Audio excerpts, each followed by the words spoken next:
जादुई जंगल और नन्हा साहसी आरव। एक समय की बात है। पहाड़ों और नदियों के बीच बसे एक छोटे से गांव में आरव नाम का एक नन्हा बच्चा रहता था। आरव बहुत ही जिज्ञासु और साहसी था। उसे नई नई चीजें जानना और खोज करना बहुत पसंद था। गांव के पास एक घना जंगल था, जिसे लोग जादुई जंगल कहते थे। गांव के बुजुर्ग हमेशा बच्चों को चेतावनी देते थे, उस जंगल में मत जाना, वहां अजीब घटनाएं होती हैं। लेकिन आरव के मन में डर से ज्यादा उत्सुकता थी। एक दिन उसने तय किया कि वह जंगल के अंदर जाकर देखेगा कि आखिर वहां ऐसा क्या है। सुबह सुबह वह चुपके से घर से निकला और जंगल की ओर चल पड़ा। जैसे ही वह जंगल में पहुंचा, उसने देखा कि पेड़ अजीब तरह से चमक रहे हैं, पक्षी मधुर आवाज में गा रहे हैं और हवा में एक मीठी खुशबू फैली हुई है। अचानक उसके सामने एक बोलने वाला खरगोश आ गया।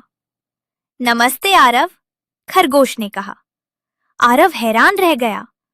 तुम मेरा नाम कैसे जानते हो? खरगोश मुस्कुराया। ये जादुई जंगल है, यहाँ हर कोई सब कुछ जानता है। लेकिन तुम्हें यहाँ सावधान रहना होगा, जंगल खतरे में है। खतरे में? आरव ने पूछा। हाँ, खरगोश बोला। जंगल की जादुई शक्ति एक दुष्ट जादूगर ने चुरा ली है।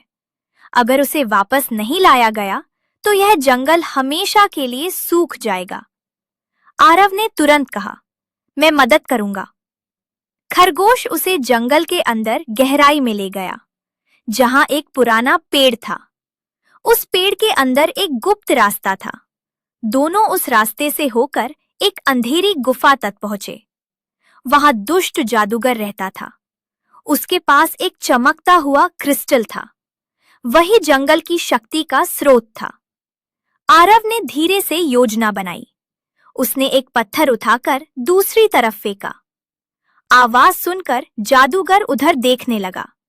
तभी आरव चुपके से गया और क्रिस्टल उठा लिया। जैसे ही उसने क्रिस्टल उठाया, गुफा में रोशनी फैल गई। जादूगर चिल्लाया, नहीं, यह मेरी शक्ति है। लेकिन अब बहुत देर हो चुकी थी। आरव और खरगोश तेजी से बाहर भागे। जंगल के बीच पहुंचकर आरव ने क्रिस्टल को पुराने पेड़ के अंदर रख दिया। अचानक पूरा जंगल रोशनी से भर गया।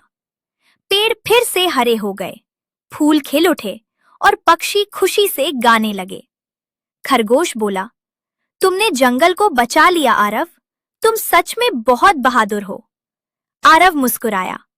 जब दोस्त मुसीबत में हो तो मदद करना ही चाहिए। जब वह घर लौटा तो उसे एहसास हुआ कि असली जादू साहस, दोस्ती और अच्छे दिल में होता है। सीख: साहस और दयालुता से हम किसी भी मुश्किल का सामना कर सकते हैं। और इस तरह आरव की यह अद्भुत यात्रा हमेशा के लिए एक कहानी बन गई, जिसे गांव के बच्चे सालों तक सुनते रहे।